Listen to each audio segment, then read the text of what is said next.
कुरुंदवाडमधलं, त्या संदर्भात तुम्हाला एक कल्पना द्यावी. त्याचबरोबर इचलकरंजी प्रांताधिकाऱ्यांनी कलम 133 खाली जे केस फाईल केलेले आहे, आमच्या अर्जाचा तिने रूपांतर त्या केसमध्ये केलेलं आहे. त्या संदर्भात पण आपल्या भागातील जनतेला माहिती व्हावी आपल्या माध्यमातून, म्हणून आजची पत्रकार परिषद आहे.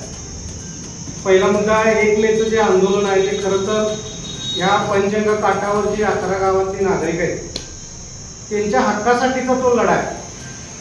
गेली 20 वर्ष झालं इचलकरंजीचं जे प्रदूषित पाणी आहे ते सोसून आता आपल्या नागरिकांच्या सगळं आता अंत संपलेला आहे. आता जी लोकांची दुष्परिणाम भोगायची जी कॅपॅसिटी होती ती संपलेली आहे आणि आता इथून पुढच्या काळामध्ये हे प्रदूषण आता आम्हाला सहन होणार नाही अशा पद्धतीची परिस्थिती असल्यामुळं आता तरी किमान इचलकरंजीकरांनी आपलं प्रदूषित पाणी हे पंचगंगेमध्ये सोडायचं नाही अशा पद्धतीने काम करावं अशी विनंतीसाठी, आणि आम्हाला पण जसं नैसर्गिक स्रोतावर सगळ्यांचा अधिकार आहे. इचलकरंजीचे कायम पदाधिकारी आमदार खासदार म्हणतात वारणीमध्ये आम्हाला पाणी मिळायचा आमचा अधिकार आहे, नैसर्गिक स्रोत आहे त्यात आम्हाला पाणी मिळायला पाहिजे म्हणतात. कृष्णेचं पाणी तेच म्हणतात तुम्ही. मग जर इचलकरंजीकरांना जर नैसर्गिक स्रोतावर अधिकार आहे असं वाटत असेल तर मग आमच्या 11 गावं काय आम्ही मंगळावर राहतोय काय? आमचा पण नैसर्गिक स्रोतावर तितकाच अधिकार आहे. मग आम्हाला मिळणारा जे नैसर्गिक स्रोत आहे ती पंचगंगा नदीत तुम्ही घाण पाणी का सोडताय? मग तो आमचा अधिकार नाही काय? मग तुम्ही जे पंचगंगेमध्ये प्रदूषित पाणी सोडून आमची पंचगंगा नदी प्रदूषण पूर्णपणे गटारगंगा केलाय, ते सुद्धा नैसर्गिक स्रोत तुम्ही आमचा खराब केलेला आहे आणि तो नैसर्गिक स्रोत खराब करायचं बंद करा. आम्ही तुम्हाला कुठलीही आवास्तव मागणी केलेली आहे. आमची साधी मागणी आहे, फक्त 2 वड्यामधून जे इचलकरंजीचं पाणी पंचगंगेमध्ये नदीत येतंय ते पाणी फक्त तुम्ही थांबवा, ही साधी मागणी. यात काय दुसरा कुठलाही मागणीचा मुद्दा नाही. आम्ही तुम्ही पाणी उचलू नका म्हणत नाही, तुम्ही जादा पाणी वापरताय म्हणत नाही, तुम्ही इंडस्ट्री बंद करा आम्ही असं आमचं मत नाही. फक्त तुमचं पाणी आहे ते तुम्ही नदीतनं सोडता, तुम्ही त्याचा वापर करा. ही साधी मागणी जर तुम्हाला इचलकरंजीला टार्गेट करतोय असं वाटत असेल तर मग मात्र कठीण आहे. इचलकरंजीचा विकास गेल्या 20 वर्षामध्ये झाला. इचलकरंजीचे बरेच उद्योगपती मोठे झाले, पदाधिकारी मोठे झाले. आज इचलकरंजी नगरपालिकेची महानगरपालिका झाली, करोडोनं तुमच्याकडं शासनाचा निधी यायला लागलाय, तिथले पदाधिकारी आता मोठे झालेले आहेत. पण हे तुमचा सगळा इचलकरंजीचा विकास होत असताना आमच्या पंचगंगा काठावरची मात्र शेतजमीन सगळी नापीक व्हायला लागल्या, शेतकरी उद्ध्वस्त व्हायला लागला, इथला सगळा नागरिक आजारानं त्रस्त झालेला आहे. हे तुम्हाला कुठे दिसलेलं नाही.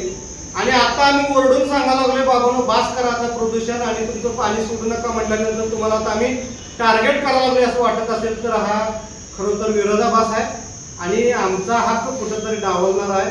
आणि आमच्या हक्कासाठी आम्ही आता आमचं 1 तारखेचं उपोषण करणार आहे. कुणाच्या विरोधात नाही, कुणाचं काही इंडस्ट्री बंद करायचा आमचा विषय नाही आणि कुठल्या कामगारांना देशदोडीला लावायचं तर काय मुद्दा नाही. तुमची इंडस्ट्री तुम्ही चांगली चालवा, आम्हाला काय अडचण नाही. तुमचं पाणी फक्त आमच्या नदीत यायला नसायला पाहिजे, आमची साधी मागणी. आणि दुसरा विषय, गेल्या 2 महिन्यामध्ये प्रांताधिकाऱ्यांनी 2 बैठका घेतल्या. प्रदूषण मंडळ त्यांचं ऐकत नाही, नगरपालिका त्यांच्या बैठकीला येत नाही, पाणी सोडायचं काय बंद होत नाही. आणि आम्ही 1 तारखेला इचलकरंजीचं पाणी रोखणार म्हटल्यानंतर मग आता प्रशासनाला जाग आल्या आणि मग आता आमच्या प्रांताधिकाऱ्यांनी आता त्यांना कायद्याचा बडगा उकारलेला. आता तो कायद्याचा बडगा आमच्या पंचगंगा काठावरच्या नागरिकांच्यावरसाठी तिने चालवतात का तिथं प्रदूषण करणाऱ्या नदीमध्ये घाण पाणी सोडणाऱ्या घटकांच्यावर चालवतात. आता हे 27 तारखेला कळलं. आम्ही 17 तारखेला परवा आंदोलन करून त्यांना आम्ही परवा 19 तारखेला त्यांची भेट घेतली 20 तारखेला आणि त्या दिवशी आम्ही आमची भूमिका स्पष्ट केली होती की बाबा आता इथून पुढे आम्ही तुमच्या इचलकरंजीला कुठल्या बैठकीला येणार नाही. तुम्ही आम्हाला बोलवलं तरी आम्ही येणार नाही.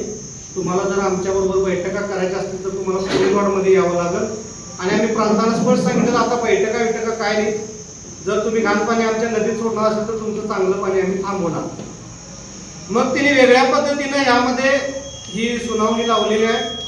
आणि सार्वजनिक उपद्रवाच्या खाली जे कायदा आहे आपल्या राज्य शासनाचा 2023चा, जर एखादा घटक कोणतरी आपल्या कामामुळं जर सार्वजनिकरित्या उपद्रव देत असेल आणि त्यातलं लोकांचं काहीतरी अहित होत असेल तर त्याच्या विरोधात हा कायदा वापरला जातोय आणि त्याचे अधिकार प्रांतांना आहेत आणि त्या अधिकाराखालीच तिने सुनावणी लावलेली आहे. पण माझी या माध्यमातून प्रांतांना सुद्धा विनंती आहे, सार्वजनिक उपद्रव करणारी जी लोक आहेत त्यांच्यावर नुसता कागदोपत्री तुम्ही काय खेळ करत बसू नका. खरं तर या 27 तारखेच्या सुनावणीमध्ये त्यांनी 28 तारखेला आले पाहिजे तर एखादी सुनावणी एक दिवस तारीख देऊन करावी आणि 30 तारखेच्या प्रांताधिकाऱ्यांनी अंतिम निर्णय द्यावा ह्यामध्ये. नाहीतर आता तारीख 27 घेणार, मग ती वकील राहणार, तिने म्हणणार आम्हाला पुढची तारीख द्या आणि मग 10 तारीख आणि 20 तारीख पुढची मे मधली देणार आणि आम्हाला सांगणार मी बघा लावले जरा थांबा आणि तोपर्यंत पावसाळा चालू झाला की प्रदूषणाचा जो व्याप्ती आहे ती कमी होत्या आणि लोक विसरून जातात. आतापर्यंत 20 वर्ष असंच झालेलं आहे. पुन्हा तुम्ही असं करायचा तुमचा जर डाव असेल तर ते अजिबात खपून घेतला झाला नाही. तुम्हाला जर याचा निर्णय तातडीने द्यायचा नसेल तर आमचं 1 तारखेचं हे आंदोलन होणार आहे. लक्षात ठेवा. तुम्ही तुमच्या कायद्याप्रमाणे तुमचं पुढे कामकाज चालू दे. आम्हाला जे लोकशाहीने दिलेला अधिकार आहे, आम्हाला जे स्वच्छ पाणी मिळायचा अधिकार आहे, आम्हाला सुद्धा चांगलं पाणी मिळवायचा जो मूलभूत अधिकार शासनाने द्यायला पाहिजे, त्यासाठी आम्हाला 1 तारखेला हक्कानं आमचं आंदोलन आम्ही करणार आहे. मी आताच तुम्हाला सांगतो ह्या 2 मुद्द्यासाठीच ही आजची पत्रकार परिषद होती. आणि आणखी एक मुद्दा, आम्ही आता काल प्रदूषण मंडळात परवा पण जाऊन आलोय, काल सुद्धा मी जाऊन आलोय. त्यांच्याकडून आम्ही आतापर्यंत दर आठवड्याला हे जो CETP प्लांट आहे प्रोसेसवाल्यांचा साहेबांनी विचार करावा. त्यांनी म्हणतात की एकच विसर्जन शहरातलं हे पाणी येत नाही, कोल्हापूरचं आहे. तुम्ही शहरात टाकून तुमच्या विसर्जनचं पाणी थांबवा ना. विसर्जनचं शहरातलं पाणी थांबल्यानंतर मग विसर्जनच्याही आणि आमची ही जी गाव आहे ते कोल्हापूरला सांगूया आपण. आम्ही माणसंच आहे का नाही माणसं? आम्ही काय जनावर आहे काय? अहो जनावर पुढे जर बारकी पाण्याची ठेवली तर जनावर देखील पाणी पिणं झालंय. एवढी परिस्थिती वाईट झाली. जर तुम्हाला माणसाला माणसाची जर कळकळी तर मग काय अर्थ आहे त्याला? आणि मग तुम्ही दोन दुसरापणा का करावा? ती माणसं आहेत, आम्ही त्यांच्यावर अन्याय करणार नाही, पण तुम्ही आमच्यातलं पाणी स्वच्छ न्यायचं. लाखो लिटर पाणी तुम्ही नेताय आमच्या पिष्टेकडनं, याच्याबद्दल आमचं काय मत नाही. पण तुम्ही जी काय नदी घाण करताय पंचगंगा, याच्यावर तुम्ही काय करणार ते सांगा अगोदर. तुमच्या जवळजवळ 22 ते 25 प्रोजेक्टचं पाणी, कारखान्याचं पाणी, सगळ्या घटनेचं पाणी जर सोडून जर तुम्ही आमची माणसं मारता तर काय अर्थ नाही त्याच्यात. त्यामुळे तुम्ही विसर्जनकारांनी घाणेरडीचा विचार करावा आणि तिथल्या प्रांत असतील जिल्हा प्रदूषणासंदर्भात गेले कित्येक वर्षे झाले आपल्या या भागामध्ये चळवळ आंदोलन चालू आहे. आता आपण बघतो की सन्माननीय धनाजी चिटमुंग यांच्या नेतृत्वाखाली आपण गेली कित्येक वर्ष झाली पंचगंगा नदी प्रदूषणासंदर्भात आपण आंदोलन मोर्चे काढत आहोत. परंतु आपण जर एकंदरीत सगळं बघितले की प्रशासन आणि लोकप्रतिनिधी अतिशय धीम्या गतीनं काम करत आहेत. आणि आता माझा स्पष्टपणे आता जनतेला आव्हान आहे की जनतेने यामध्ये आता उठाव केला पाहिजे. घरची प्रत्येक माणसानं उठाव करून यामध्ये भाग घेतला पाहिजे. जसं कोल्हापूरला पूर्वी जयंती नदी होती ती आता जयंती नावावर म्हटल्या. आपण जर जनतेने यामध्ये जर दुर्लक्ष केलं, जर गांभीर्याने जर घेतलो नाही तर भविष्यात पंचगंगा नदी होती अशी म्हणून आपल्या मागच्या पिढी पुढच्या पिढीला सांगावं लागेल.